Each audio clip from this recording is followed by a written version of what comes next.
Muhammadur Rasulullah. Allahumma sholli ala Sayyidina Muhammad wa ala ali Sayyidina Muhammad. Baik Bapak Ibu, sebelum kami mulai, suara saya apakah terdengar jelas Bapak Ibu?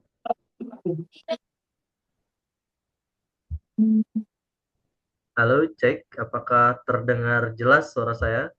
Jelas, Dengar. Pak. Jelas ya, alhamdulillahirrahmanirrahim. Baik, terima kasih banyak. Baik Bapak Ibu, sebelum kita nanti langsung ke materi, Bapak Ibu dipersilahkan untuk membuka Al-Quran, boleh dari handphone, boleh dari boleh dari manapun di surah Al-Mulk, atau kalau memang sudah hafal bisa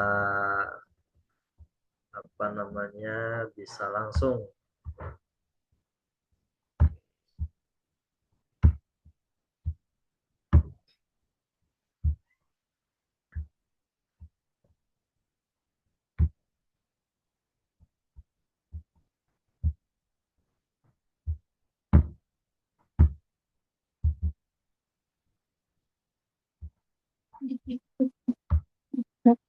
Apa?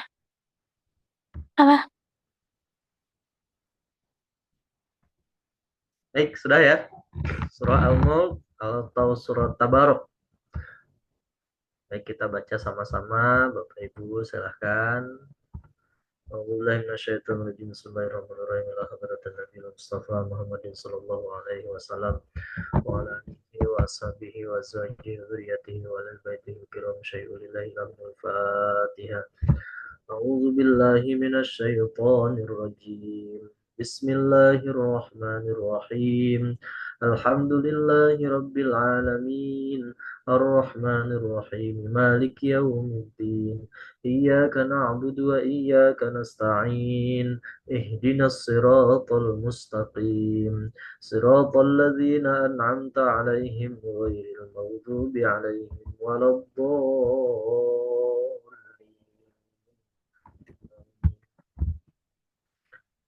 Bismillahirrahmanirrahim. Tabarakalladzi biyadihil mulku wa huwa ala kulli syai'in qadir. Alladzi khalaqal mauta wal hayata liyabluwakum ayyukum ahsanu amala. Wa huwal azizul ghafur. Alladzi khalaqa sab'a samawatin tibaqa ma tara fi khalqir rahmani min tafawut. Farji'il basara hal tara min futur. Summa rji'il basara karratayn yanqalib ilaykal basaru khasi'an wa huwa hasir. Wa laqad zayyana as-samaa الدنيا بمصابيح وجعلناها رجوما للشياطين وأعتدنا لهم عذاب السعير وللذين كفروا بربهم عذاب جهنم وبئس المصير إذا ألقوا فيها سمعوا لها شهيقا وهي تفور تكاد تميز من الغيظ كلما ألقي فيها فوج سألهم خزنتها ألم يأتكم نذير قالوا بلى قد جاءنا نذير فكذبنا وقلنا ما نزل الله من شيء إن أنتم إلا في ضلال كبير وقالوا لو كنا نسمع أو نعقل ما كنا في أصحاب السعير فاعترفوا بذنبهم فسحقا لأصحاب السعير إن الذين يخشون ربهم بالغيب لهم مغفرة وأجر كبير وأسروا إنه عليم بذات الصدور ألا يعلم من خلق وهو اللطيف الخبير هو الذي جعل لكم الأرض ذلولا فامشوا في مناكبها وكلوا من رزقه وإليه النشور آمنتم من في السماء أن يخسف بكم الأرض فإذا هي تمور أم أمنتم من في السماء أن يرسل عليكم حاسبا فستعلمون كيف نذير ولقد كذب الذين من قبلهم فكيف كان نكير أولم يروا إلى الطير فوقهم صافات ويقبض ما يمسكهن إلا الرحمن إنه بكل شيء بصير أمن هذا الذي هو جند لكم ينصركم من دون الرحمن إن الكافرون إلا في غرور أمن هذا الذي يرزقكم إن أمسك رزقه بل لجوا في عتو ونفور أفمن يمشي مكبا على وجهه أهدى من يمشي سويا على صراط مستقيم قل هو الذي أنشأكم وجعل لكم السمع والأبصار والأفئدة قليلا ما تشكرون قل هو الذي ذرأكم في الأرض وإليه تحشرون ويقولون متى هذا الوعد إن كنتم صادقين قل إنما العلم عند الله وإنما أنا نذير مبين فلما رأوه زلفة سيئت وجوه الذين كفروا وقيل هذا الذي كنتم به تدعون قل أرأيتم إن أهلكني الله ومن معي أو رحمنا فمن يجير الكافرين من عذاب أليم قل هو الرحمن آمنا به وعليه توكلنا فستعلمون من هو في ضلال مبين قل أرأيتم إن أصبح ماؤكم غورا فمن يأتيكم بماء معين صدق الله العظيم وارحمنا بالقرآن واجعله لنا إماما ونورا وهدى ورحمة اللهم ذكرنا منه ما نسينا وعلمنا منه ما جهلنا وارزقنا تلاوته آناء الليل وأطراف النهار واجعله لنا حجة يا رب العالمين يا رب العالمين. Alhamdulillahirrabbilalamin.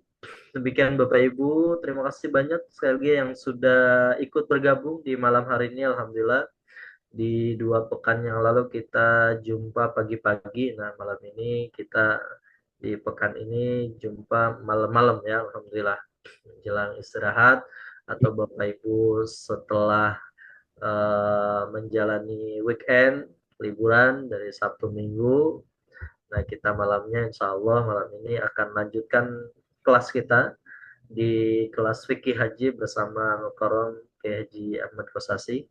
Saya sapa dulu yang sudah hadir. Alhamdulillah Kiai kita sudah hadir, Kiai Kosasi. Terima kasih banyak Kiai. Ada Ibu Dewi, Bu Haji Dewi, makasih. Terus Pak Haji Fauzan, Ibu Haji Fri Susilawati, ada Pak Haji Habibi dan Bu Vina, ada Pak Haji Heru, ada Ibu Haji Sulama, ada Pak Haji Irawan Agus, ada Ibu Melani Desi, Ibu Neneng Nurhayati, Alhamdulillah, Pak Haji Ridwan, Ibu Saryati dan Pak Sigit, Pak Taswan, Ibu Triharyah Hasuti, sama Pak Yoyo dan Pak Haji Yoyo dan Ibu Haji Maria. Makasih banyak. Alhamdulillah.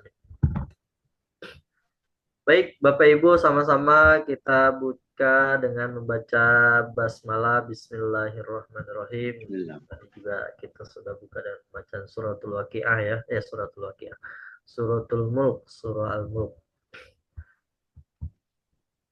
Baik, Bapak Ibu, tepat jam 19.54 di waktu yang ada di laptop saya mudah-mudahan cukup nanti sampai dengan jam 21 ya Bapak Ibu. Jadi Bapak Ibu silakan dipersiapkan catatannya, termasuk juga kalau sudah ada pertanyaan seputar haji yang mengganjal, silahkan langsung ditanyakan. Dan kita ini Kiai peserta kelas ini jadi seluruh campur ini Kiai. Jadi ada yang memang tahun 2026 eh, jadwal berangkat hajinya, ada juga yang memang tahun-tahun yang akan datang. Mudah-mudahan tahun-tahun yang akan datang sudah belajar lebih banyak dan insya Allah jadi bekal buat Bapak Ibu sekalian karena nuntut ilmu dipakainya kapan kita nggak pernah tahu. Yang penting kita sudah mendapatkan pahala dalam belajar dan menuntut ilmu. Baik, langsung saja kepada Kiai Haji Ahmad Kosasi kami persilahkan. Baik Kiai, sambil saya atur uh, slide-nya dulu, Kiai silakan sapa-sapa. Mangga Kiai. Bismillahirrahmanirrahim. Assalamualaikum warahmatullahi wabarakatuh. Alhamdulillah. Alhamdulillahilladzi ja'alal hajja min arkanil Islam.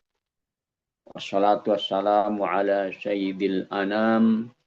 Sayyidina Muhammadin wa ala alihi wa ashabihil bararatil kiram amma ba'd. Para calon-calon jemaah haji, Bapak Ibu yang dirahmati Allah.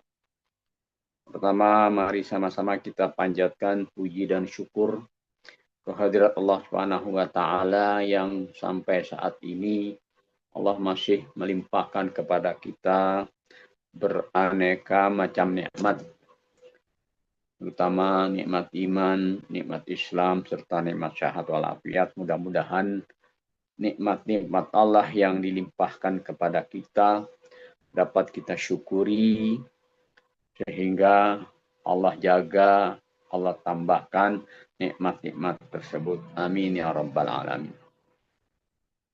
Ibu bapak yang dirahmati Allah, kalau tidak salah pada 2 minggu lalu kita sampai pada pembahasan rukun-rukun haji yang sudah kita sampaikan mungkin sebagiannya di rukun-rukun haji.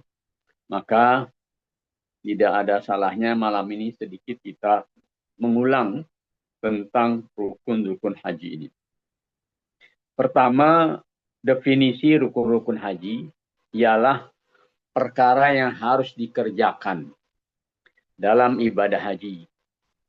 Apabila ditinggalkan, baik ditinggalkan karena sengaja ataupun ditinggalkan karena tidak tahu, maka hajinya tidak sah. Karena hajinya tidak sah, maka orang yang bersangkutan wajib untuk mengulanginya lagi. Sekalipun yang dikerjakan itu hajinya haji sunat, kemudian ada rukun yang tertinggal, maka pengulangannya menjadi wajib, tidak sunat lagi. Jadi bagaimana apabila terjadi kepada jamaah?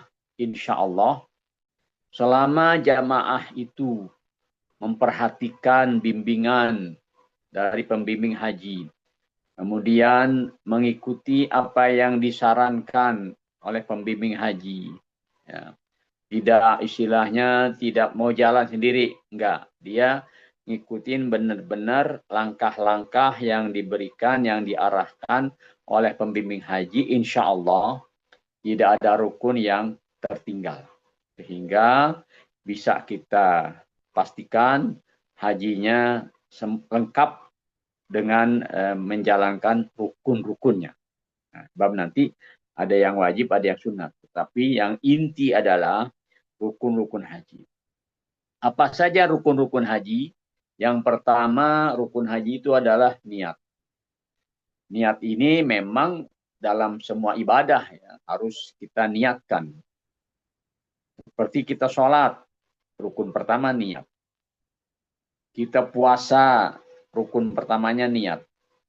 Bahkan kita wudhu, kita mandi, menghilangkan hadas besar, atau kita berzakat bahkan, itu langkah pertama atau pekerjaan pertama yang kita lakukan adalah niat.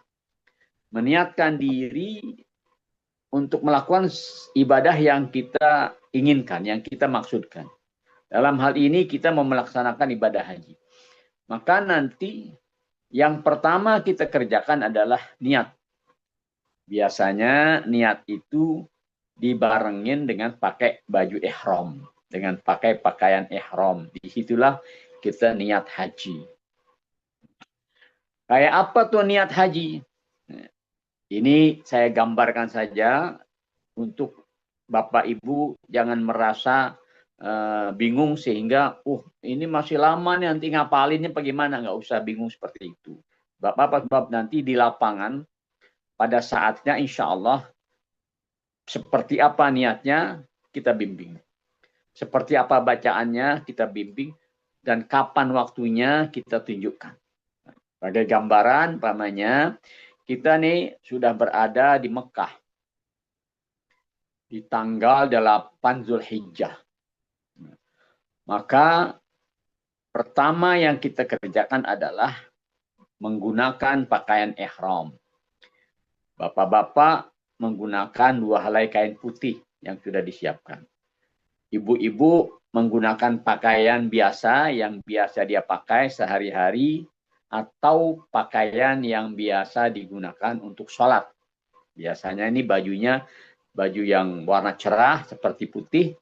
Kemudian di kepalanya menggunakan mukena dan kakinya menggunakan kaos kaki. Itu bentuk pakaian ihram bagi kaum wanita. Nah, di saat itu maka kita bersama-sama nanti akan meniatkan pekerjaan kita sebagai pekerjaan haji. Maksudnya pada saat kita sudah selesai menggunakan pakaian ihram, bapak-bapak sudah siap, ibu-ibu sudah siap, maka nanti di situ kita bimbing apa yang dibaca, apa yang diucapkan oleh orang-orang yang akan melaksanakan haji kita nanti. Pamannya sebagai contoh begini. Saya sebagai pembimbing nanti akan membimbing Bapak Ibu sekalian. Ayo kita baca bersama-sama dengan lisan kita. Labbaik Allahumma hajjan. Pamannya begitu. Yang artinya, ya Allah, aku penuhi panggilanmu untuk melaksanakan ibadah haji. Itu dengan lisan. Nah, nanti kita bimbing pula dengan hati. Silahkan di dalam hatinya bisikkan, ya Allah, aku tunaikan, aku penuhi panggilanmu untuk melaksanakan ibadah haji. Satu, itu boleh niat itu. Atau yang kedua niatnya, nawaitul hajja wa ahramtu bihi lillahi ta'ala. Apa artinya? Artinya, aku niat melaksanakan ibadah haji dan aku kenakan pakaian ihram semata-mata karena Allah Ta'ala. Baik nanti kita ucapkan dengan lisan seperti itu dan juga kita ucapkan di dalam hati dengan saya bimbing.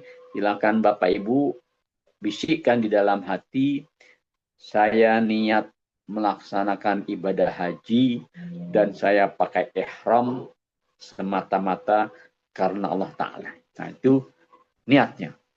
Kalau sudah itu, maka rukun pertama sudah kita kerjakan. Kemudian rukun yang kedua. Rukun yang kedua ialah wukuf di Arafah. Ini di tanggal berapa? Di tanggal 9 Zulhijjah. Kapan waktunya? Waktu wukuf itu terbatas. Yaitu mulai dari Zuhur tanggal 9 Zulhijjah sampai subuh tanggal 10 Zulhijjah. Itu waktunya.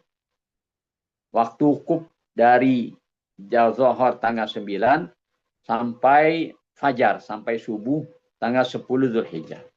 Tetapi jamaah haji tidak mesti berada di Arafah sepanjang waktu tadi dari Zuhur sampai subuh. Tidak. Cukup berada di sebagian waktu saja.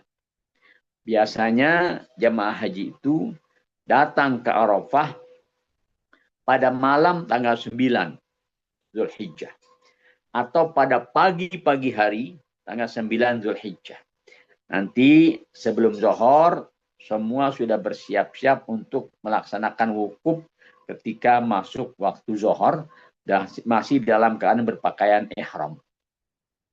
Laki-laki hanya dengan 2 helai kain putih, yang kaum ibu dengan pakaian yang tadi dipakai, biasanya baju berwarna putih atau berwarna cerah, kemudian menggunakan mukena. Nah, dari zuhur itu kita berada di Arafah, di dalam tenda. Apa yang kita kerjakan? Kita sholat zuhur dengan menjama' asar, kemudian kita selesai dari sholat itu tadi, kita mendengarkan khutbah Arafah. Ya. Kemudian habis khutbah Arafah, itu kita mulai berzikir. Zikirnya boleh, biasanya itu berzikirnya sampai menjelang asar. Ya. Sekitar 1 atau 2 jam, kita duduk berzikir dengan ada buku panduannya, panduan zikir di Arafah. Nanti kita akan sudah disiapkan bukunya insya Allah. Nanti para bapak ibu akan memegang masing-masing buku panduan zikir di Arafah. Sampai asar mungkin kira-kira nanti menjelang maghrib kita sudah mempersiapkan diri untuk keluar dari Arafah. Meninggalkan Arafah setelah terbenam matahari. Berarti rukun kedua sudah selesai, yaitu melaksanakan wukuf di Arafah. Setelah wukuf, itu nanti ada pekerjaan-pekerjaan lain seperti mabit di Muzdalifah, melontar jumrah Aqobah, atau melaksanakan tawaf haji atau tawaf ifadah. Nah, yang mana yang rukun, yaitu tawaf haji atau tawaf ifadah di Ka'bah di dalam Masjidil Haram. Nah, ini merupakan rukun yang tidak sah haji seseorang kalau dia tidak melaksanakan tawaf ifadah. Nah, sekalipun umpamanya ada jamaah haji yang tidak mampu berjalan, maka harus tetap didorong atau dinaikkan kursi roda atau dinaikkan kendaraan yang disiapkan di Masjidil Haram untuk mengelilingi Ka'bah sebanyak 7 putaran sebagai pelaksanaan tawaf haji atau tawaf ifadah. Kemudian selesai tawaf ifadah, rukun yang ketiga tadi, maka berlanjut ke rukun yang keempat. Itu apa? Sa'i. Melaksanakan sa'i, berjalan antara Safa dan Marwah, kemudian kembali dari Marwah ke Safa sebanyak 7 kali. 7 kalinya itu dari Safa ke Marwah dihitung 1 kali, kemudian kembali dari Marwah ke Safa dihitung 1 kali, berarti sudah 2 kali, kemudian kembali lagi dari Safa ke Marwah ketiga kali, kemudian kembali dari Marwah ke Safa 4 kali, begitu seterusnya sampai 7 kali balik, dan akan berakhir di Marwah. Putaran ketujuh akan berakhir di Marwah. Dengan demikian, rukun keempat sudah selesai. Kemudian setelah sa'i, rukun yang kelima yaitu menggunting rambut atau tahallul. Tahallul ini ditandai dengan kita menggunting rambut. Sehingga menggunting rambut ini yang menandakan kita sudah bertahallul, artinya sudah mencapai kehalalan setelah tadi ada hal-hal yang diharamkan ketika kita berpakaian ihram, maka setelah kita gunting rambut kita, hal-hal yang tadinya diharamkan menjadi halal. Seperti mengganti pakaian ihram kita dengan pakaian biasa, sudah boleh. Menggunakan wangi-wangian di badan, di pakaian, sudah boleh. Nah, hanya satu yang tidak boleh, yaitu pergaulan suami istri, karena baru hanya mencapai tahallul yang pertama, belum mencapai tahallul yang kedua. Sehingga dengan demikian, kita sudah mengerjakan 5 rukun. Itu pertama niat, kedua wukuf di Arafah, ketiga tawaf, keempat sa'i, kelima tahallul atau gunting rambut, sudah melaksanakan 5 rukun, dan yang keenam rukunnya adalah tertib. Tertib artinya 5 macam rukun ini dilakukan secara berurutan sedemikian rupa. Nomor 1 niat. Nomor 2 wukuf di Arafah. Nomor 3 tawaf ifadah. Nomor 4 sa'i. Nomor 5 gunting rambut. Nggak boleh digeser-geser urutannya. Harus sedemikian rupa urutannya. Itu niat nomor 1. Yang kedua wukuf di Arafah. Yang ketiga tawaf ifadah di Masjidil Haram. Yang keempat sa'i antara Safa dan Marwah sebanyak 7 kali balik. Dan yang kelima menggunting rambut atau bertahallul. Nah, itu maksudnya dimaksudkan dengan tertib. Nggak boleh kita habis niat langsung gunting rambut, nggak boleh. Atau habis niat langsung kita tawaf haji, juga nggak boleh. Habis niat kita langsung sa'i, juga nggak boleh. Urutannya sedemikian rupa. Setelah kita niat, nanti kita kerjakan yang kedua itu wukuf di Arafah. Setelah wukuf di Arafah, kita kerjakan yang ketiga yaitu tawaf ifadah, tawaf haji. Setelah tawaf haji, kita lakukan rukun yang keempat yaitu sa'i. Dan setelah sa'i, kita lakukan rukun yang kelima yaitu gunting rambut atau tahallul. Ini yang dimaksud dengan tertib. Kalau sudah 5 ini kita kerjakan, alhamdulillah ya. Kita sudah merasa satu beban sudah lepas dari pundak kita dan sudah terbilang ringan. Hal-hal yang berikutnya ini akan lebih ringan kita kerjakan seperti melontar jumrah dan mabit di Muzdalifah. Sekalipun itu bukan rukun, tapi wajib nanti kita lihat ya. Melontar jumrah, kemudian mabit di Mina itu menjadi wajib haji. Nah, apa yang dimaksud wajib? Yang dimaksud dengan wajib haji? Wajib haji adalah perkara yang harus dikerjakan oleh masing-masing jamaah, tapi apabila tidak mampu dikerjakan sendiri, dapat dikerjakan oleh orang lain atau diganti dengan dam atau fidyah dan hajinya sah. Jadi kalau dilihat urutannya, posisi wajib ini di bawah rukun. Kalau rukun itu tadi harus dikerjakan oleh orang yang bersangkutan. Tidak bisa diganti dengan apapun, dengan siapapun. Harus orang yang bersangkutan melakukannya. Sedangkan wajib haji, kalau umpama ada seorang jamaah haji meninggalkan satu kewajiban, mungkin karena ketidakmampuannya atau karena ketidaktahuannya, maka bisa diganti dengan yang lain. Diganti dengan fidyah atau diganti dengan istilah dam. Dam dengan fidyah itu bedanya begini. Kalau dam itu mengalirkan darah hewan. Minimal hewannya adalah kambing. Tetapi juga bisa saja mengalirkan darah onta. Namun itu jarang terjadi. Yang biasa itu mengalirkan darah kambing. Ya. Yang memotong kambing itu dam. Sedangkan fidyah itu artinya fidyah itu sanksi atau denda atau kifarat terhadap pelanggaran yang ringan. Sehingga dendanya pun, kifaratnya pun ringan, yaitu berupa fidyah. Apa itu fidyah? Memberi makan kepada 6 fakir miskin di Mekah. Memberi makan kepada fakir miskin di Mekah, jumlahnya berapa orang? 6 orang fakir miskin.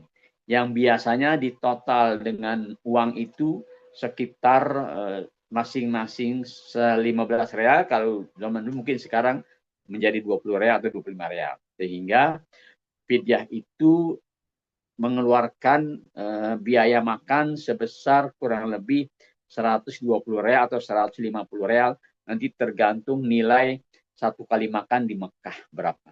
Yang penting orang yang bersangkutan nanti apabila melanggar kewajiban haji atau meninggalkan hal-hal yang wajib, maka dia terkena fidyah atau terkena dam. Kalau fidyah saja masih lebih ringan daripada dam. Fidyah itu sekitar 100 atau 125 real, 120 real, sedangkan dam itu bisa jadi mencapai 400 atau 500 real karena satu ekor kambing. Nah, hajinya tetap sah. Jadi hajinya tetap sah kalau ada seseorang yang meninggalkan kewajiban haji. Apa contohnya? Contohnya mabit di Mina. Mabit di Mina yang minimal 2 malam, itu kalau tidak dilakukan oleh jamaah haji, hajinya sah. Hanya dia terkena sanksi. Berupa apa? berupa menyembelih 1 ekor kambing. Atau tidak melontar jumroh, dia itu terkena sanksi berupa apa? Menyembelih 1 ekor kambing. Atau umpamanya melanggar larangan-larangan ihram, umpamanya larangannya ringan seperti seseorang yang sedang berihram, dia menggunakan wewangian di badan atau di pakaiannya. Masih dalam posisi berihram, dia pakai harum-haruman, pakai parfum, maka ini sebuah pelanggaran. Dia meninggalkan kewajiban haji. Apa kewajiban haji? Kewajiban haji adalah dalam hal ini orang yang berihram dilarang menggunakan wangi-wangian. Tapi dia pakai wangi berarti dia meninggalkan kewajiban haji. Tapi karena pelanggarannya ringan, maka sanksinya pun ringan berupa fidyah. Hingga dia dikenakan sanksi, dikenakan fidyah berupa memberi 6 orang fakir, memberi makan kepada 6 orang fakir miskin di Mekah. Biasanya kita titipkan kepada guide kita, nanti guide kita yang menyalurkan uang tersebut kepada fakir miskin di Mekah. Nggak apa-apa setelah yang bersangkutan itu sudah kembali ke tanah air, nggak apa-apa. Begitu juga dam, nggak mesti dipotong pada saat jamaahnya masih ada di Mekah, nggak mesti. Boleh nanti di belakang hari. Yang penting sudah dititipkan kepada guide kita di sana. Nah itu kewajiban-kewajiban haji. Apa saja yang wajib-wajib itu? Wajib-wajib haji ialah ihram haji dari miqat. Ihram haji dari miqat. Bapak Ibu sekalian, kita jelaskan pemahaman miqat. Miqat itu adalah perbatasan. Jadi begini, kota Mekah itu karena dia merupakan tanah haram, maka setiap orang yang akan memasuki kota Mekah akan melintasi miqat. Artinya miqat perbatasan. Perbatasan di mana orang yang akan memasuki kota tersebut harus dalam keadaan berihram. Wajib hukumnya dalam keadaan berihram. Baik ihram umrah maupun ihram haji. Kecuali kalau orang yang tadi masuk ke Mekah memang dia sebagai pekerja yang kerjanya mondar-mandir. Mekah, keluar kota Mekah, itu tidak wajib berihram. Tapi buat orang lain yang memang sengaja mau berziarah ke kota Mekah atau mau melaksanakan umrah di kota Mekah atau melaksanakan haji di kota Mekah, maka dia ketika melintasi miqat, wajib dia mengenakan pakaian ihram. Baik ihramnya ihram haji maupun ihramnya ihram umrah. Nah, apabila ada orang yang melintasi atau melewati miqat tanpa mengenakan pakaian ihram, maka berarti dia meninggalkan kewajiban. Nah, karena meninggalkan kewajiban, maka dia terkena sanksi. Kewajiban ini besar. Ya. Ketika orang melintasi miqat tanpa mengenakan ihram, itu kewajiban yang besar. Yang dia langgar, yang dia tinggalkan. Sehingga sanksinya besar. Yaitu berupa dam, menyembelih 1 ekor kambing. Kecuali kalau dia mau balik lagi. Umpamanya sebagai contoh begini. Ada orang dari Madinah mau ke Mekah. Orang Madinah yang akan masuk Mekah, miqatnya yaitu Dzulhulaifah. Atau yang kita kenal dengan nama Bir Ali. Kalau ada orang yang dari Madinah ke Mekah, bablas, masuk ke kota Mekah tanpa berihram, tanpa mengenakan pakaian ihram, maka dia berarti melanggar. Meninggalkan kewajiban. Apa sanksinya? Menyembelih 1 ekor kambing. Bisa tidak? Tidak bisa. Tidak tanpa bayar dam tadi. Bisa. Apa? Bagaimana caranya? Kembali lagi dia ke miqat. Pamannya sudah berjalan melintasi miqat, melewati miqat 10 km. Waduh, sudah 10 kilo nih dari Bir Ali. Kita belum pakai ihram. Oh, silahkan. Balik lagi. Ya. Supaya tidak terkena dam. Balik lagi ke Dzulhulaifah atau yang kita kenal dengan Bir Ali. Di sana mengenakan pakaian ihram. Apabila orang tadi bablas ke Mekah, masuk Mekah, kemudian tidak mengenakan pakaian ihram, maka berarti dia meninggalkan kewajiban. Yang sanksinya apa tadi? Sanksinya adalah menyembelih 1 ekor kambing. Hajinya sah tidak? Hajinya sah. Itu ihram yang dimaksud ihram haji dari miqat. Tetapi kalau jamaah haji sudah berada di kota Mekah, sebagaimana biasanya umumnya jamaah haji dari Indonesia atau dari negara lain. Sebab kota Mekah itu kalau di musim haji ada waktu di mana gerbang Mekah ditutup ketika menjelang haji. Kapan ditutupnya? Tanggal 5 Zulhijjah. Jadi maksudnya begini. Tanggal 5 Zulhijjah itu semua calon jamaah haji harus sudah berada di dalam kota Mekah. Baik dia dalam keadaan berihram atau tidak dalam keadaan berihram. Kok ada yang tidak berihram? Ya mungkin dia datang sebelum jauh-jauh hari sebelum tanggal 5. Dia datang ke kota Mekah. Kemudian dia melaksanakan umrah. Kemudian selesai dia buka kain ihramnya, dia pakaian biasa. Menunggu saat sampai nanti tanggal 8 Dzulhijjah. Anggap kita nih umpamanya jamaah haji Indonesia atau jamaah haji Al-Amin datang ke kota Mekah tanggal 2 Dzulhijjah atau tanggal 1 Dzulhijjah kita sudah masuk kota Mekah. Lalu begitu masuk kita melaksanakan ibadah umroh. Tanggal 1 kita sudah selesai umroh, biasanya kita buka pakaian ihram kita, kemudian menunggu tanggal 8 Dzulhijjah. Saat penantian dari tanggal 1 atau 2 Dzulhijjah sampai tanggal 8 Dzulhijjah ini kita bebas. Artinya bebas, tidak terikat dengan pakaian ihram. Kita sudah berpakaian biasa, sebagaimana orang tidak punya larangan apa-apa, ya, karena kita posisi dalam keadaan berihram. Maka nanti tanggal 8 Dzulhijjah, nah, kita berihram. Dari mana mikot kita? Apakah kita ke perbatasan kota Mekah atau dari dalam kota Mekah sendiri? Nah, karena kita sudah berada di dalam kota Mekah beberapa hari sebelum tanggal 8 Dzulhijjah, maka cukup ihram kita dari tempat di mana kita tinggal. Kalau umpamanya kita dari hotel, kita tinggal di hotel selama itu, maka kita ihramnya dari hotel. Hotel A umpamanya. Kalau kita berada di Aziziyah atau di tempat transitan, umpamanya kita tanggal 2 habis umrah, kita diinapkan, ditempatkan di hotel transit di Aziziyah umpamanya, maka nanti tanggal 8 Dzulhijjah itulah mikot kita. Disitulah mikot kita di mana kita mengenakan pakaian ihram dan berniat melaksanakan ibadah haji. Itu kewajiban yang pertama. Insya Allah ini tidak akan tidak ditinggalkan. Sebab kita berada di hotel atau berada di tempat transit, sehingga itulah menjadi mikot kita dan di situ kita nanti mengenakan pakaian ihram kita. Kemudian kewajiban yang kedua adalah wajib setiap orang haji itu meninggalkan larangan-larangan ihram.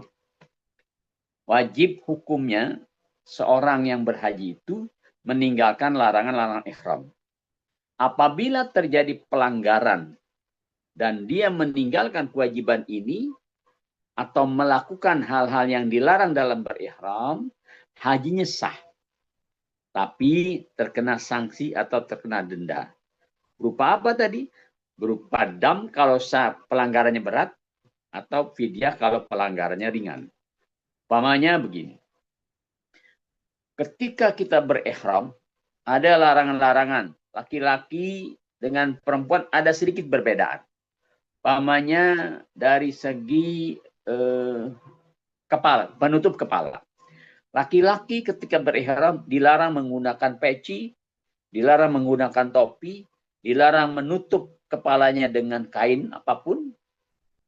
Wanita tidak. Wanita justru kepalanya dalam keadaan tertutup ketika dia berihram. Laki-laki dilarang menggunakan alas kaki yang menutupi jari-jari kaki dan menutupi tumit.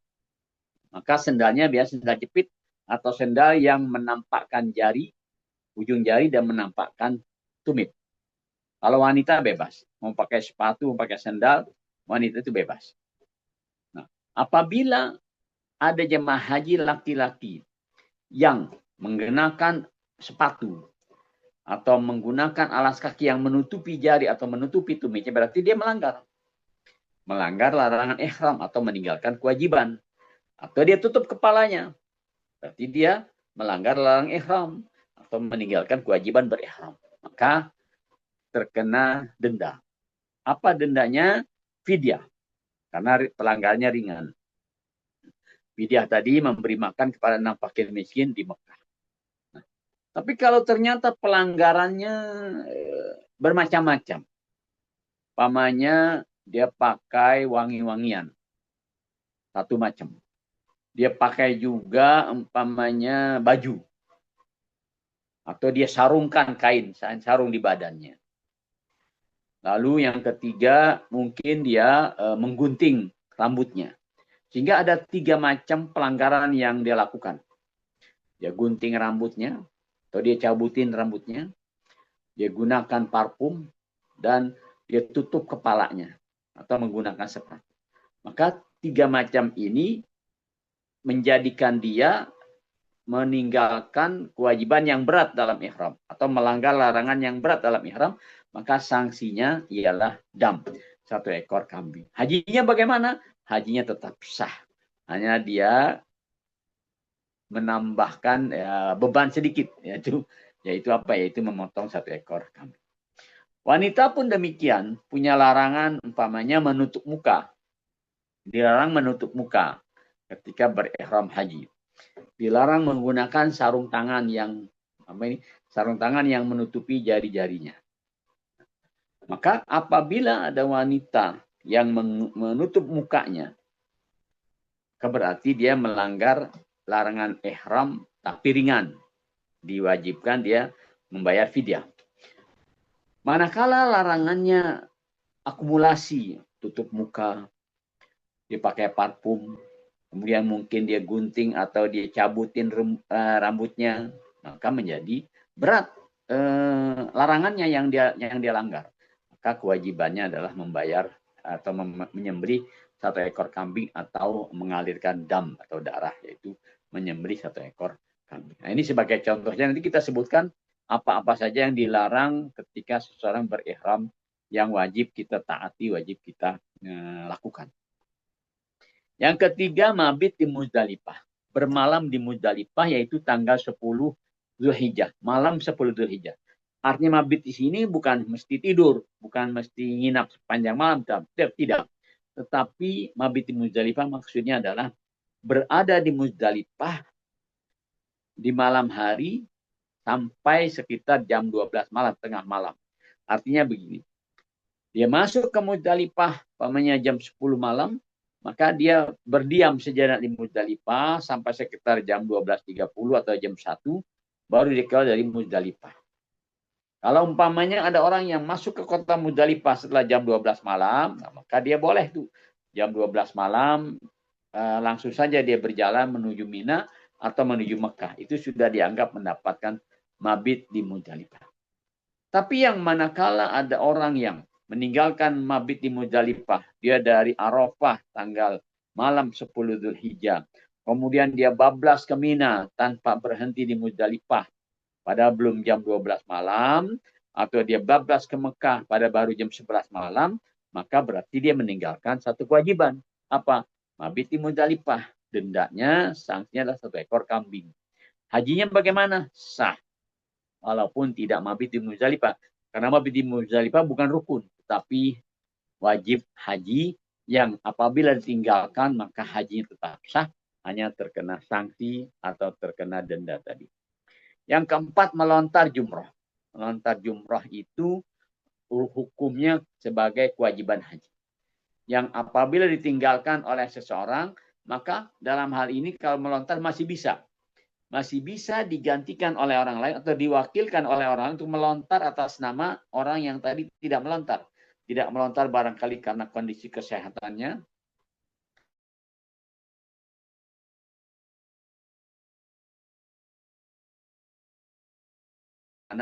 ke tempat melontar jumroh, maka nanti diwakilkan oleh orang lain. Apabila tidak ada yang mau mewakilinya, sementara dia tidak bisa ke tempat jamarot, tempat melontar, maka berarti dia meninggalkan kewajiban.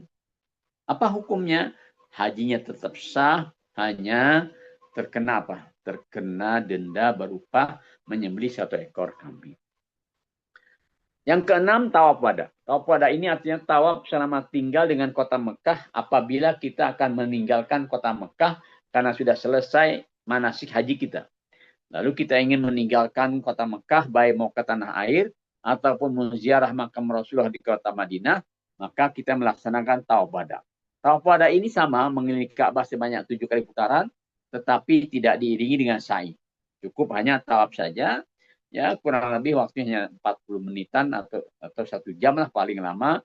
Kenapa? Karena biasanya tawaf wada ini memang agak ramai, agak padat ya. Karena ketika orang sudah melaksanakan ibadah haji, sebagian besar jamaah haji akan siap-siap pulang meninggalkan kota Mekah. Maka sebelum meninggalkan kota Mekah diwajibkan tawaf wada, tawaf selamat tinggal, mengucapkan selamat tinggal kepada kota Mekah dan kepada Ka'bah yang selama kita berhaji, kita berada di kota Mekah, setiap waktu kita berada di Masjidil Haram, maka ketika kita mau pulang ke tanah air atau mau pergi ke Madinah untuk ziarah makam Rasulullah, maka diwajibkan kita untuk berwada, mengucapkan selamat tinggal kepada Ka'bah.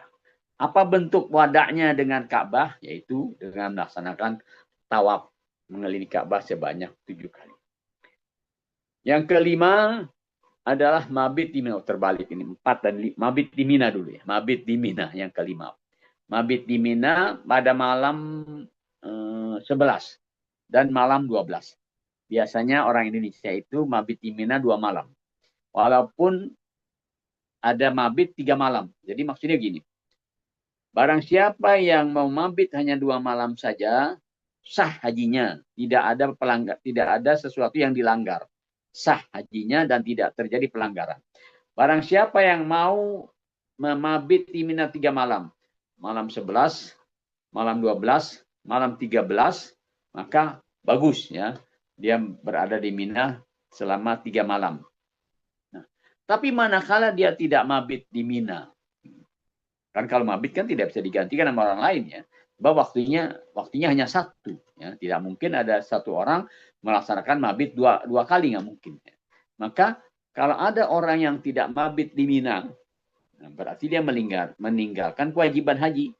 Maka dia bertanggung jawab untuk menyembelih 1 ekor kambing. Apabila kedua malamnya itu dia tidak mabit, artinya tidak berada di Mina sebagian besar malam.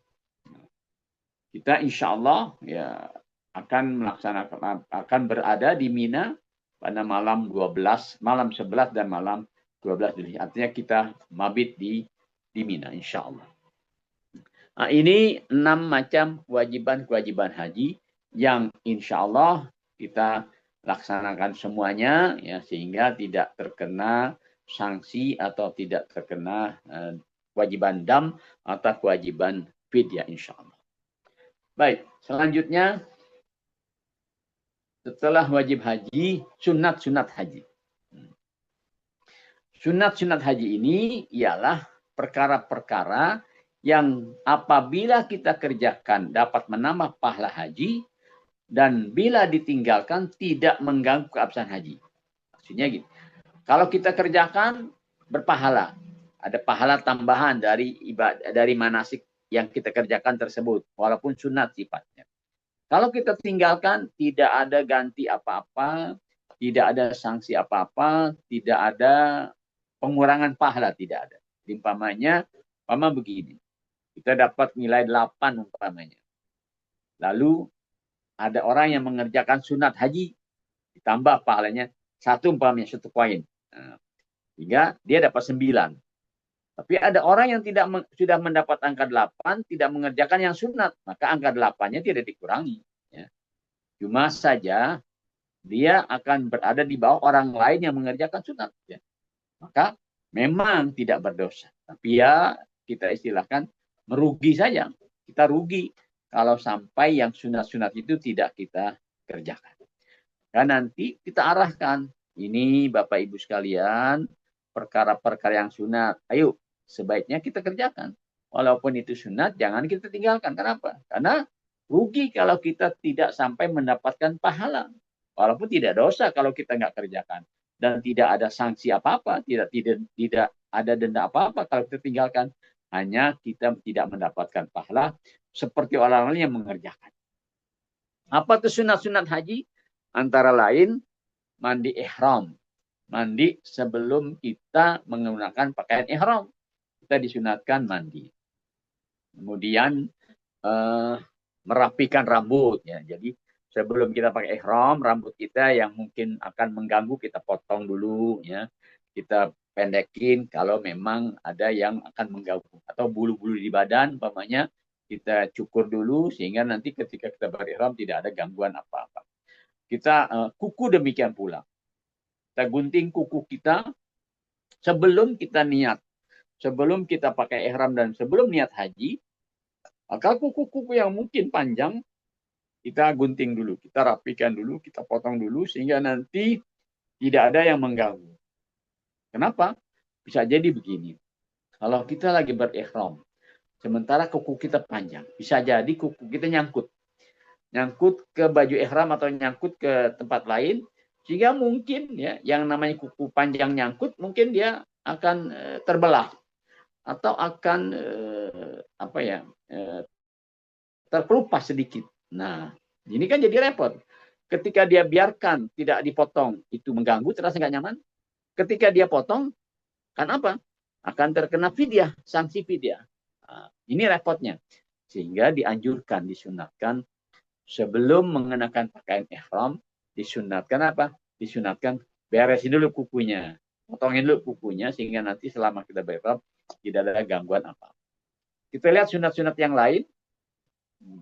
Disunatkan pula pakai parfum di badan. Lihat, pakai wangi-wangi di badan sebelum pakai ihram. Jadi urutannya nanti kita mandi seperti mandi besar ya, dengan niat mandi sunat ihram. Kemudian selesai mandi, kita baluri badan kita dengan parfum, dengan wangi-wangian. Jangan wangi-wangi terkena kain ihramnya, jangan. Ya. Jadi sebelum kita memakai kain ihram di badan kita, kita pakai kain ihram, maka kita gunakan dulu wangi-wangian di badan kita. Mungkin di kepala, mungkin di ketiak, ya kita wangi-wangikan dulu, baru kita pakai ihram. Supaya apa? Supaya wangi-wangian ini tidak terkena kain ihram kita. Sebab kain ihram itu nggak boleh diwangi-wangikan. Baju ihram yang akan dikenakan oleh ibu juga nggak boleh diwangi-wangikan. Maka ketika mencucinya, ketika membasuhnya, jangan menggunakan pewangi. Cukup hanya menggunakan sabun, ya sabun biasa kita pakai, entah sabun cair, entah sabun serbuk, ya kita cuci tanpa kita tambahkan dengan pewangi terhadap pakaian yang kita mau pakai untuk ihram kita. Disunatkan pakaian ihram berwarna putih, disunatkan ya, disunatkan berihram dengan pakaian yang putih. Biasanya bapak-bapak itu ya sudah disiapkan ihram berwarna putih. Kita hampir tidak pernah melihat pakaian ihram yang tidak putih. Semuanya bapak-bapak itu baik dari negara lain menggunakan kain yang berwarna putih. Ibu-ibu pun demikian, mereka sudah siapkan bajunya yang berwarna putih untuk digunakan ketika berihram. Begitu juga mukenanya berwarna putih, tapi mungkin ada garis-garis yang warna lain, itu sebagai petanda menandakan travel saja. Kemudian sholat sunat ihram. Ya, setelah kita mandi, kemudian parfum di badan, pakai pakaian ihram, kemudian kita laksanakan sholat sunat ihram. Niatnya mudah saja. Niat dengan bahasa sendiri. Saya niat melaksanakan sholat sunat ihram 2 rakaat lillahi ta'ala. Maka sholat Fatihah kuliah, rakaat kedua Fatihah qul huwallahu ahad.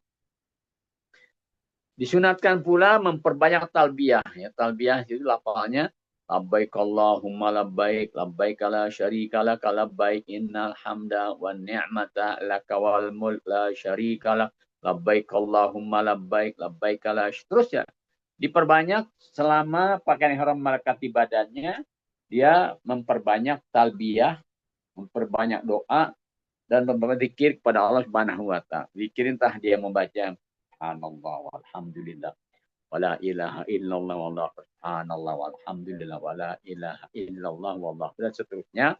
Dia berzikir. Apapun zikir, mungkin dia baca Quran, mungkin dia bersalawat kepada Nabi, mungkin dia beristighfar, itu termasuk berzikir kepada Allah Subhanahu wa taala. Dia perbanyak selama dia dalam keadaan berihram. Disunatkan pula tawaf kudum pada haji ifrad atau haji qiran. Nah, ini nanti kita jelaskan dua macam haji atau tiga macam haji. Ada haji tamattu, ada haji ifrad, ada haji qiran. Ya. Nanti kita jelaskan definisinya dan mana yang akan kita ambil untuk kita laksanakan ketika nanti kita berhaji. Apakah tamattu, apakah ifrad, apakah qiran. Kemudian yang terakhir disunatkan pula bermalam di Mina tanggal 9 Zulhijjah. Tanggal 9 Zulhijjah itu ada malamnya, ada siangnya. Jadi pada malam 9 Zulhijjah itu malam Arafah. Malamnya nih, belum waktu wukuf. Malam Arafah, malam 9 itu, maka disunatkan kita berada di kota Mina. Ya. Sepanjang malam, ya, dari maghrib sampai subuh. Nah, itu minimal ya. Kalau mendapat sunatnya, kita sudah berada di Mina malam hari, kita sudah bahkan disunatkan sunatnya itu dari tanggal 8 Zohor. Zohor tanggal 8, Asar tanggal 8, Maghrib tanggal 9, Isya tanggal 9, Subuh tanggal 9 Dzulhijjah ada di Mina.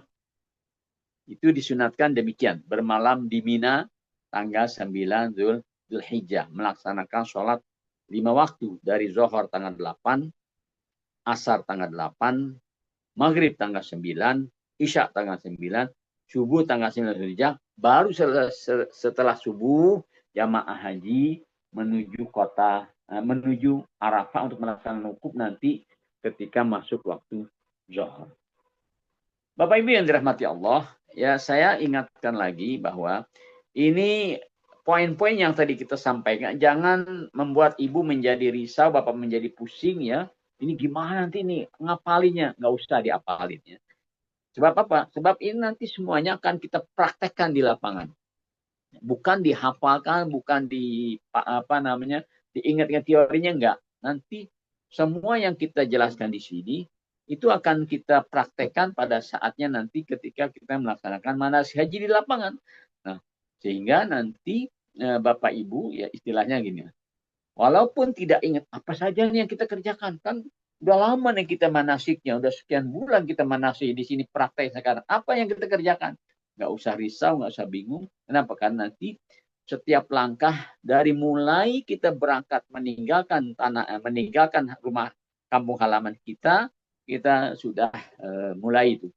Kita sudah mulai proses ibadah haji yang terus kita arahkan, terus kita kasih tahu, terus kita kita jelaskan apa-apa yang akan kita kerjakan. Ini kita kerjakan, ini namanya, ini caranya, begini ya. Yang penting Bapak Ibu sekalian mengikuti arahan kita, dan apabila ada sesuatu yang mungkin masih rabun ya, masih bingung, masih belum jelas ya, silahkan dipertanyakan, jangan sungkan atau jangan merasa ragu untuk menanyakan hal-hal yang belum jelas di mata Bapak dan Ibu sekalian. Baik. Kemudian di sini ada 3 cara pelaksanaan haji. Ini teknisnya ya, tekniknya. Semuanya orang berada di Mekah, tapi tekniknya beda-beda. Ada yang mengambil cara ifrad, berhaji ifrad. Ada yang mengambil haji secara tamattu. Ada yang mengambil haji dengan cara qiran. Tekniknya haji qiran. Kita jelaskan dari segi maknanya dulu. Ifrad itu artinya menyendirikan. Ini A dikerjakan sendiri, B dikerjakan sendiri. Ya. Sedangkan tamattu ini haji yang ada ada sesuatu tamat itu kalau secara bahasa artinya bersenang-senang.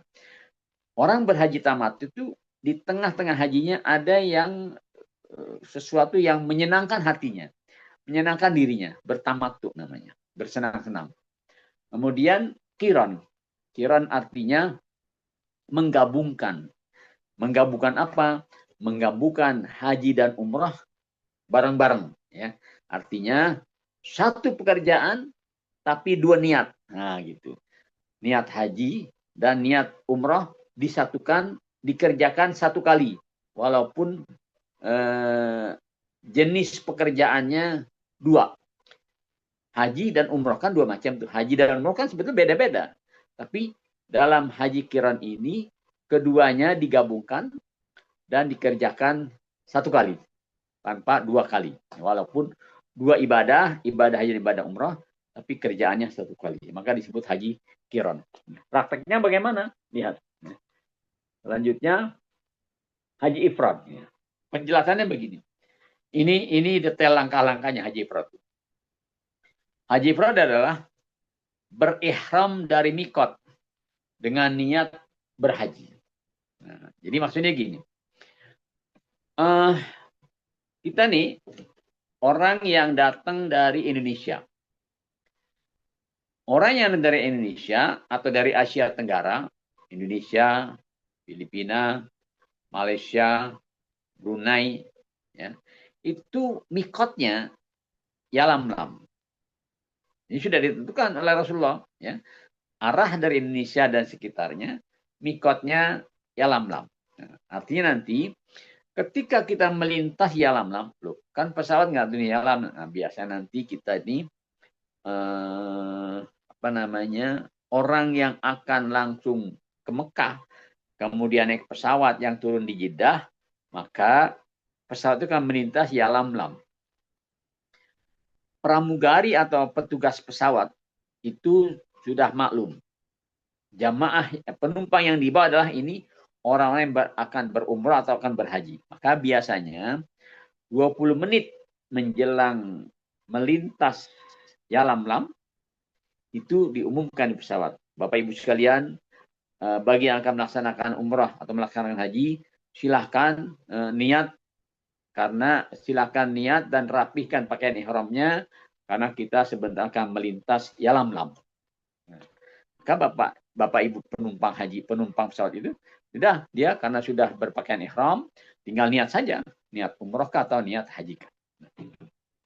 Sekarang kalau dia mau berhaji ifrad, maka berihram dari mikot dengan niat haji. Umpamanya kita nih melintas Yalamlam, maka sebelum melintas Yalamlam kita sudah mengenakan pakaian ihram. Ya. Laki-laki 2 helai kain tanpa pakaian dalamnya, kemudian yang ibu-ibu pakaian biasa, biasanya ditambah dengan mukena. Lepas sarung tangannya dilepas. Lalu ketika melintas Yalamlam, dia niat haji. Nawaitul hajja wa ahramtu bihi lillahi ta'ala. Aku niat melaksanakan haji dan aku kenakan ihram semata-mata karena dalam hatinya niatnya begitu. Atau dia tambahkan lagi dengan labbaik Allahumma hajjan, labbaik Allahumma labbaik. Ya Allah, aku penuhi panggilanmu untuk melaksanakan haji. Labbaik Allahumma labbaik. Aku penuhi panggilanmu ya Allah, aku penuhi panggilanmu ya Allah. Nah, ini kapan? Ketika akan melintas Yalamlam. Lalu tiba di Mekah. Walaupun landing di Jeddah kan nanti biasanya dari Jeddah diangkut ke Mekah. Tiba di Mekah melaksanakan tawaf qudum dan sa'i haji. Nah, tawaf qudum tadi itu hukumnya sunnah. Tapi biasanya jamaah haji ini hanya melaksanakan tawaf saja. Walaupun sifatnya sunat, tawaf qudum sunat, dan sa'i haji. Biasanya tidak melaksanakan sa'i. Nah, kenapa? Karena nanti sa'inya ketika kita habis wukuf di Arafah. Kalaupun mau melaksanakan sa'i, silakan saja melaksanakan sa'i. Dan ini nanti akan meringankan sa'i setelah wukuf di Arafah. Kenapa? Karena kalau dia sa'i pada saat baru tiba, tawaf qudum dan sa'i, maka nanti ketika usai wukuf selesai wukuf di Arafah, dia nggak perlu sa'i lagi. Sudah cukup sa'i yang pertama tadi. Lalu tetap berihram hingga wukuf di Arafah dan mabit di Muzdalifah. Nah, ini yang sedikit agak berat buat kita. Kenapa?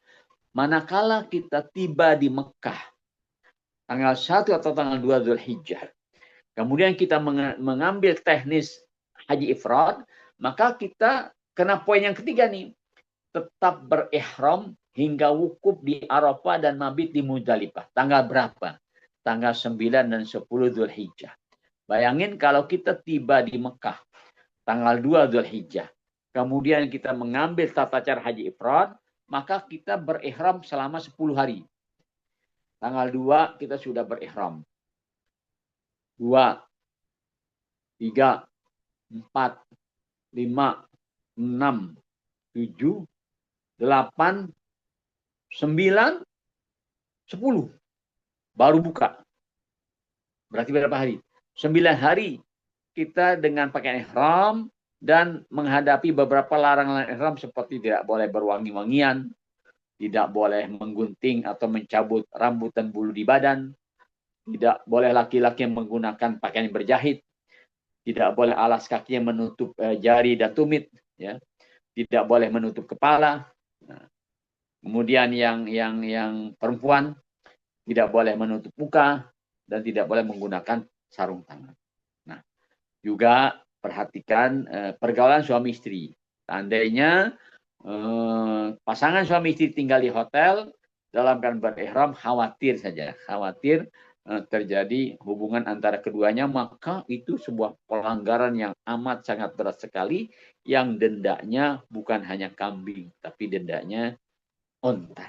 Naudzubillah, ya. Maka memang agak berat sedikit kalau mengambil teknis haji ifrad ini.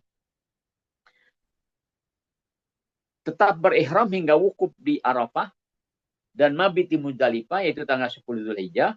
Kemudian ke Mina dan melontar jumrah Aqabah, lalu mencukur rambut tahallul yang pertama. Ini baru selesai ihramnya. Tahallul yang pertama, dia gunting rambutnya, lalu dia lepaskan ihramnya. Setelah pakai berapa hari? 9 hari.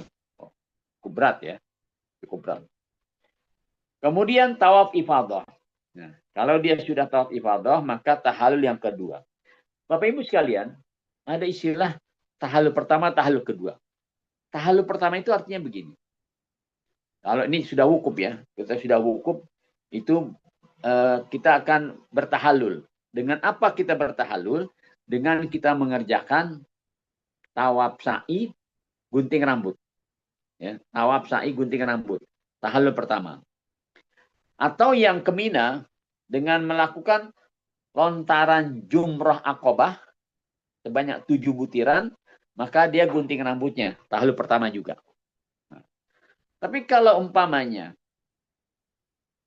seseorang dari Mekah, habis wukuf dia ke Mekah, tawaf ifadah, sa'i, gunting rambutnya, lalu dia langsung ke Mina, melontar jumrah Aqabah, maka berarti sudah tercapai tahallul yang kedua. Atau yang dari wukuf, yang dari Arafah ke Mina, Arafah, Muzdalifah, Mina. Di Mina dia melontar jumrah Aqabah tanggal 10 Dzulhijjah. Maka dia gunting rambutnya. Tercapai tahallul yang kedua. Habis itu dia langsung ke Mekah, tawaf ifadah dan sa'i, berarti sudah mencapai tahallul yang kedua. Apa bedanya tahallul pertama dengan tahallul kedua? Tahallul pertama itu begini. Tahallul pertama dia dibolehkan melepas kain ihramnya dan sudah boleh menggunakan wangi-wangian, sudah boleh menggunting kuku, yang bapak-bapak sudah boleh menutup kepalanya, sudah boleh pakai sepatu, ya sudah boleh pakai wangi-wangian. Begitu juga yang ibu-ibu, ya sudah boleh dia menutup muka, sudah boleh dia bersarung tangan, sudah boleh dia berwangi-wangian. Itu tahallul yang pertama. Tapi belum boleh satu hal. Apa yang belum boleh? Pergaulan suami istri belum boleh. Nah, kapan bolehnya? Bolehnya adalah setelah melakukan tahallul yang kedua. Tahallul yang kedua itu ditandai dengan apa? Dengan sudah melontar jumrah, sudah tawaf, sudah sa'i, sudah gunting rambut. Maka baru tahun yang kedua dicapai. Atau dia ke Mekah, dia tawaf ifadah, dia sa'i, gunting rambut, kemudian melangkah jumrah Aqabah. Itu sudah tercapai tahallul yang kedua. Setelah selesai dari manasik haji, barulah melaksanakan umroh. Loh, kok ada umrohnya? Tadi datang udah umroh, belum umroh. Ketika jamaah haji ifrad ini datang ke Mekah, dia belum umroh. Baru apa? Tawaf selamat datang, tawaf kudu, kemudian sa'i. Tidak gunting rambut. Berarti kan belum umroh.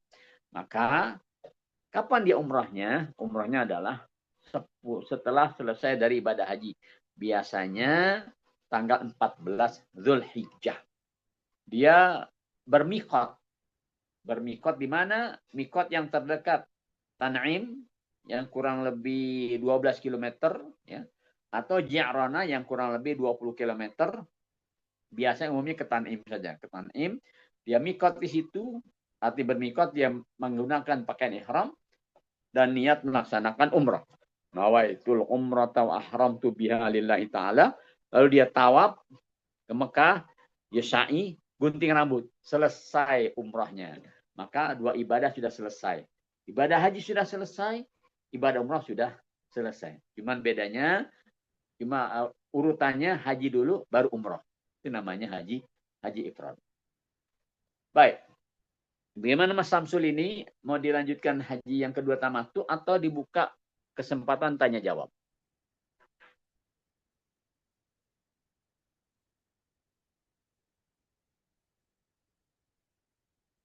Ya. Bapak Ibu Baik, sekalian. kita sepertinya tanya jawab dulu boleh ya? Ya. Baik, Bapak Ibu silakan jika ada pertanyaan boleh melalui kolom chat atau juga boleh langsung dinyalakan mikrofonnya, silakan.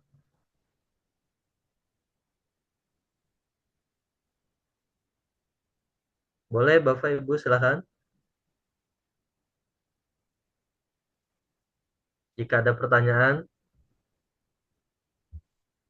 mengenai tadi yang disampaikan oleh Kiai, silakan.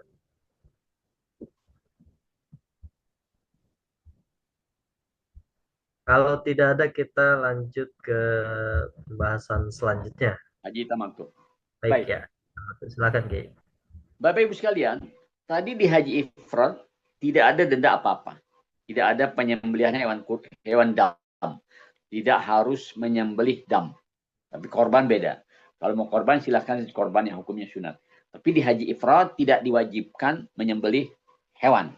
Tidak diwajibkan mengalirkan darah hewan. Beda dengan haji tamattu. Inilah haji tamattu. Apa yang kita kerjakan di haji tamattu ini? Ialah kita datang ke Mekah berihram dari mikot dengan niat apa? Umroh. Ya, lihat slide-nya. Ya. Kita pamannya datang ke kota Mekah masih jauh hari, umpamanya tanggal 25 Zulqa'dah umpama. 25 Zulqa'dah kita sudah masuk kota Mekah umpamanya, ya. Sehingga kita datang itu hanya umroh sajalah dulu. Kenapa? Karena kalau kita niat haji masih lama sekali itu. Dari 25 ke tanggal 8 itu sekitar 13 hari.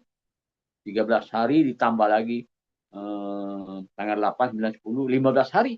15 hari kita berihram. Mungkin agak berat. Maka datang ke Mekah dengan melintasi miqat, tapi niatnya apa? Niatnya niat umrah. Nawaitul umrata wa ahramtu biha lillahi ta'ala. Aku niat melaksanakan umrah dan aku pakai ihram karena Allah Ta'ala.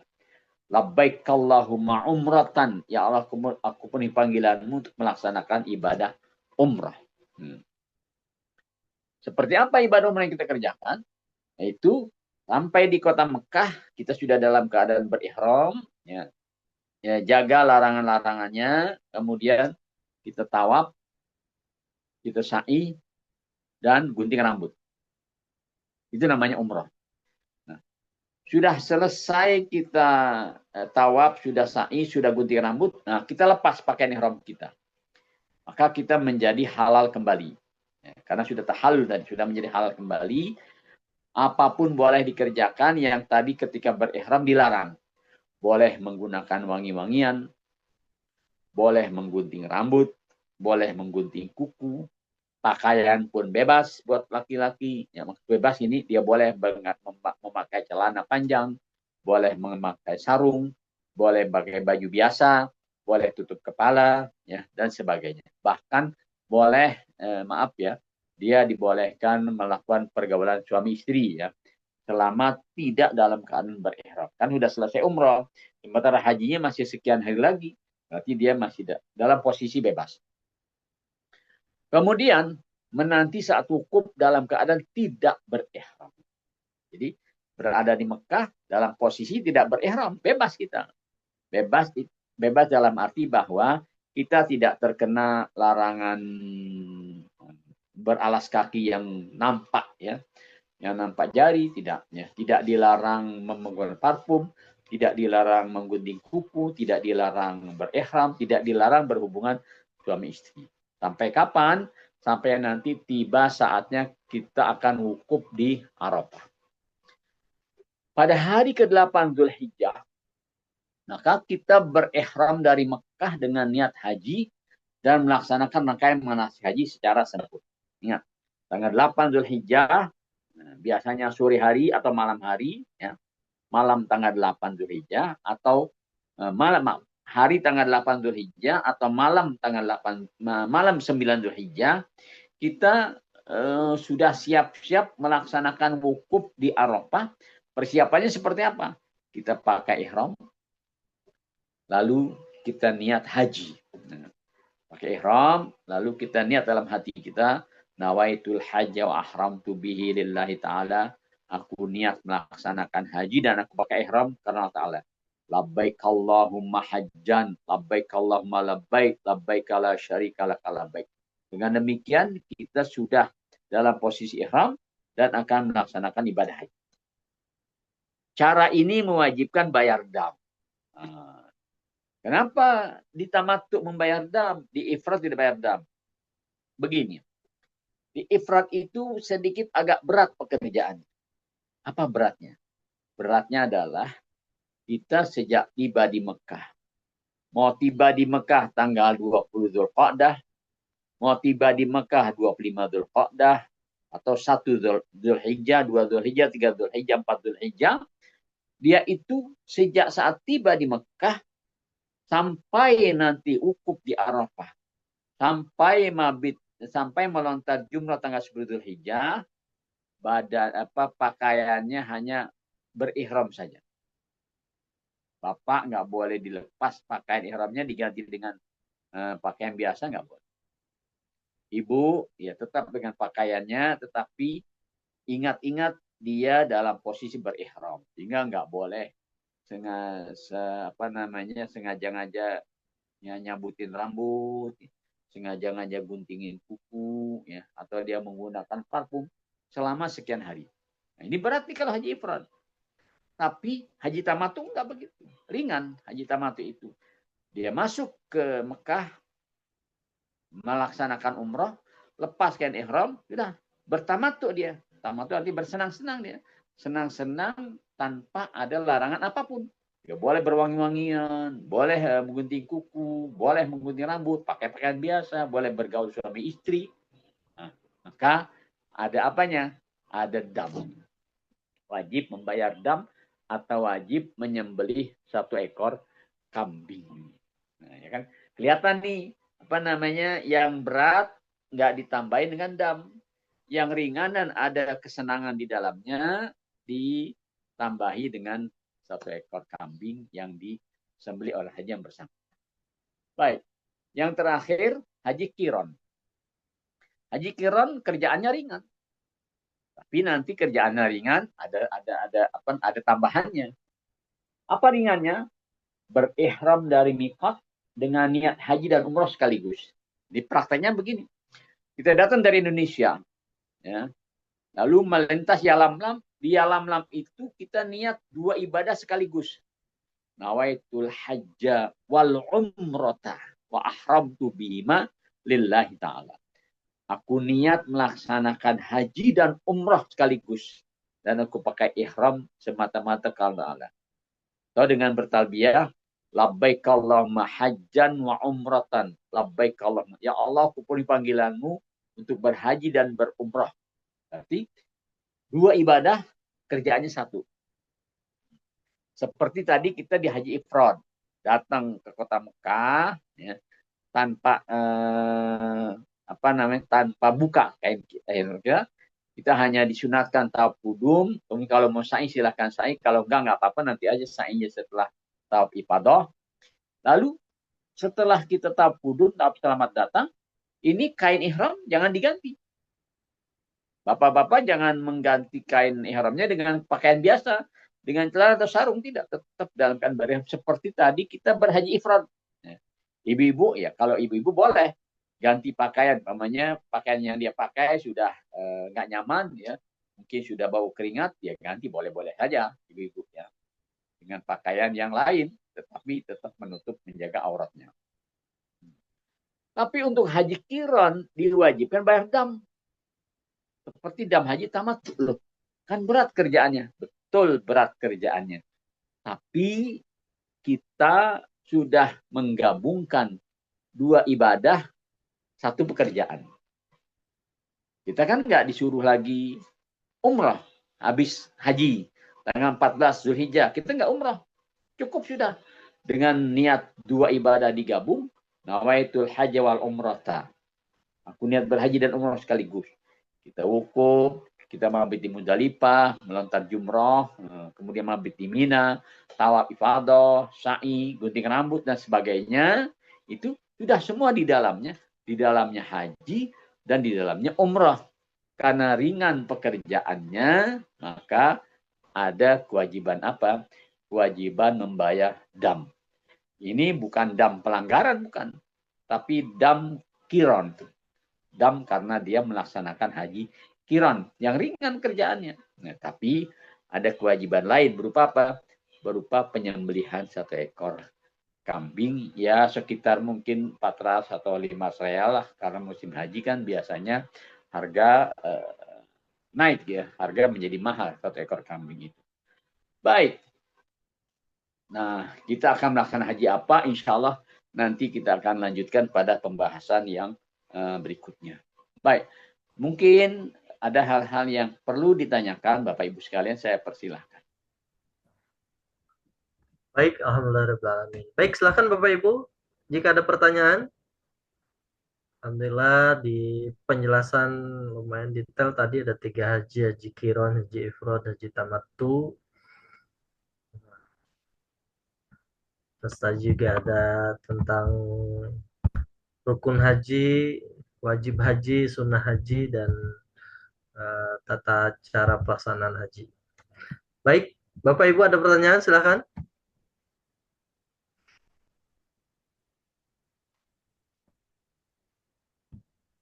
Oke, cukup. Saya hitung sampai 3. Kalau tidak ada pertanyaan, kita tutup.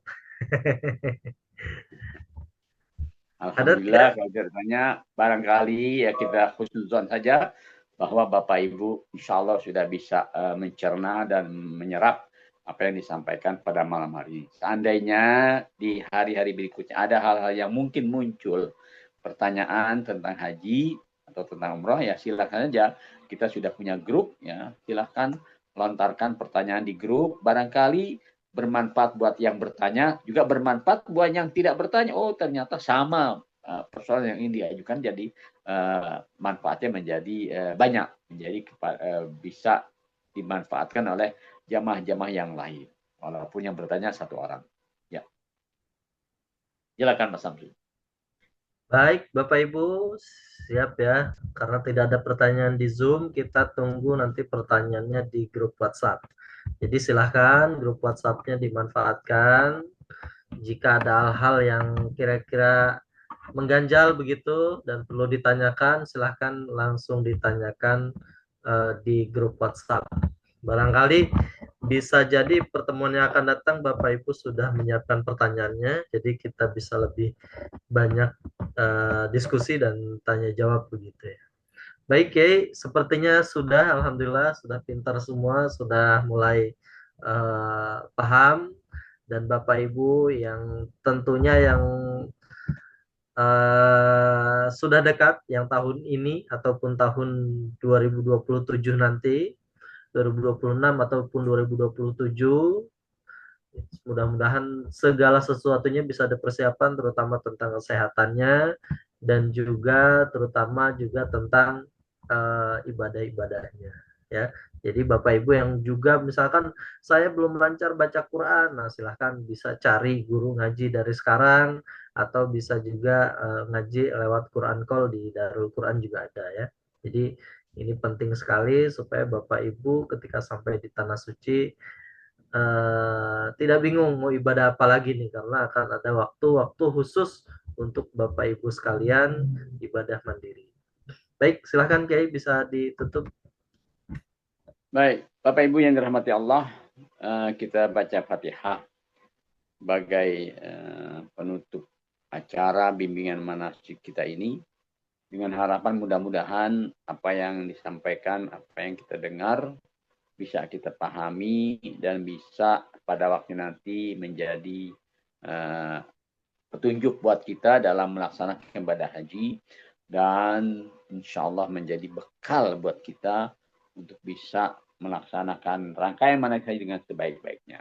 Dan juga kita mohon kepada Allah agar Allah berikan kepada kita kesehatan, kebugaran tubuh kita, dan juga kelancaran, kemudahan setiap langkah dari rangkaian ibadah haji kita. Al-Fatihah. A'udzubillahi minasyaitonirrajim. Bismillahirrahmanirrahim. Alhamdulillahi rabbil alamin arrahmanir rahim maliki yaumiddin. Iyyaka na'budu wa iyyaka nasta'in. Ihdinas siratal mustaqim. Siratal ladzina an'amta 'alaihim ghairil maghdubi 'alaihim waladdallin. Amin. Wa'fu 'anna ya karim ya arhamar rahimin irhamna.